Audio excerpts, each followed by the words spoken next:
Hey y'all, welcome back to Inside the Barrel. I'm Double J. I'm Big H. I'm Nathan. Nate, no. Hey, today we're here again on location, special friend's house, and we got this special bottle that he wanted us to open, except we pulled the seal off it, haven't opened the bottle yet.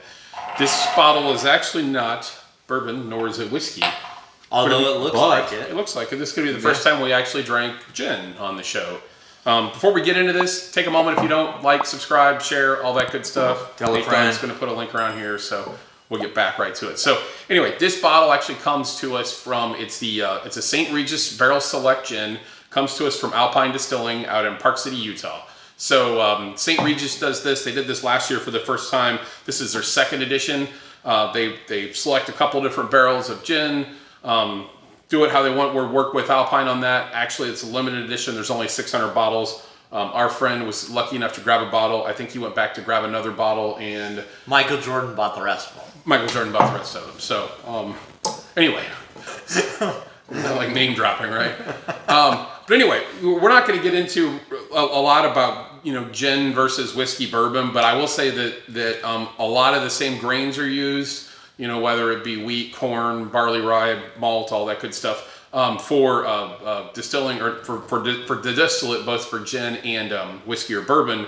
The aging process for this was very similar. This was aged in actually at least minimum 2.5 years in American oak barrels. The only difference that made this thing a gin was that it was actually with botanicals at the distillate. So at the distillation process, they stuck up stuff like angelic root, licorice root, cardamom, orris root, some others, think juniper, all that stuff. In the distilling process. In the distilling process. It still comes out clear, then it's aged in the oak. Correct. Yeah. Correct. Typically, if a gin's aged, it's going to be aged anywhere from 2-3 months. It's usually a very light aging. This one's aged 2.5 years, so it's going to be a gin. It's going to have that very floral type, very forward floral. You want to open and pour, see if we get a good bottle pop there. It's going to be very open floral, but it is going to have a lot of woody notes because it is aged a lot longer than a normal gin is. A lot of what kind of notes? While you're working on that there, Nathan, so this is, like I said, distilled bottle, hand-labeled by Alpine Distilling. Hand-label is key there.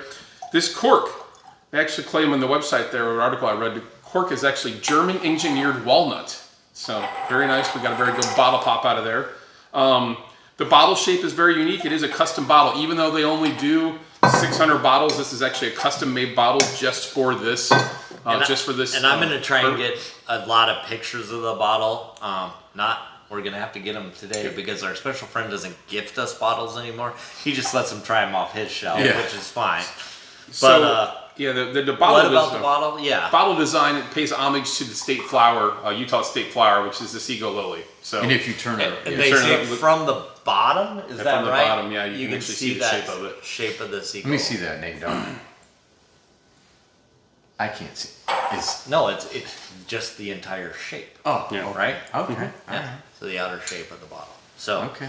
All right, it's a gin. Yep. Just so you guys know, I am not a gin fan. Yeah. I never have been. My Big H's wife drinks gin a lot. I don't She think likes I've to had mix gin it. before. Really? She drinks like a Hendrix or something like that. Floral? But it's just very floral for me. It's very very floral. It's almost like I've had bad gin, and it tastes like pine needles to me. I didn't mention proof comes in on this guy at 90, and the retail price MSRP that Michael Jordan bought all those bottles at $365. So floral, spruce, lemon. I do get some of that licorice. You get some of that licorice? So I've lemon. never. I mean, it's not bourbon. I'm afraid. It's great. Is it really? It's Is it pretty tame? yeah. It's great. It's really tame. Yeah. It is. It's so smooth. It's not pine. It's the juniper, but it gets you kind of like okay, that. juniper. I was thinking It's spruce, kind of like but juniper. Yeah. Okay. Little citrus in there. I've heard it explained as intensely woody. Been there. Actually, it's intense woody, not intensely woody. Okay. Well, and I don't necessarily get the woody. I don't get the woody. There's it's a all little, floral. Yeah, and it's spruce. kind of like it's woody. Mm-hmm. It is very dry finish though. Not bad. It's like evergreen woody, not like oaky woody. Man, Man, I like that for a change up. Mm-hmm. Again, a $360 bottle or $365 bottle, little out of my grade there. But for somebody to share a pour with me like they have tonight, thank you. And it's cool looking bottle. I love it. It's got a great story. It's cool looking bottle. Maybe the nicest looking bottle that I've seen, and I'm the bottle guy. I have noticed that a lot with gin bottles. You ever notice that with gin bottles? They seem to be a little more sleek. They've got a lot more lines to them and stuff. They're not just a boring old round bottle like sometimes. So you you're see not with whiskey or not going in your rotation. Well, besides us, our special friend, and Michael Jordan, not a lot of people are going to have a chance to try this. True. But if you get it, if you go to Michael Jordan's house and try it, you're lucky because that is fabulous. It just it's not bourbon. It's I was surprised. Big change up from what we're used to doing on the show, but it is very good. I'd put it in my rotation if I had it and could afford it, but that's where we're at. What are you doing, Big H? Yeah, I'd like to be able to put it in my rotation. It's probably a little bit out of Big H's budget, but I look at this and think, would I rather have a bottle of this or would I rather have 3 or 4 other bottles? It's very good, and I really appreciate drinking it. But, Yeah. 1 to 5. Oh, it's well over 4 or 5, but it's Over 4 or 5, like 4 or 6, 4 or 7. Yeah, 4 or 6, something like that. I mean, it's just it's different. I think that's the big thing, and I think the price is the only thing for me. But it's a cool story. The bottle looks really, really cool.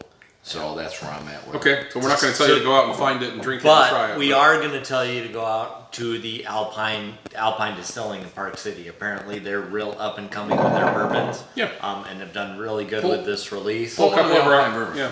That triple oak. We had a couple more over here. Triple Oak Whiskey was another bottle that our special friend picked Double up. J does like his double oaked and his double oak, so Yeah, I'm sure I Triple Oak right up there with it. And then the Lafayette Whiskey, which is actually, it looks like it's infused with spicy flavor. Yep. So not sure And where our or how special that friend, is. we Not sure what really, spice really that is, like but I'm sure spices. that's- A lot of good things coming out of the Alpine Distilling in Park City, Utah. Yep. So with that, subscribe to the channel.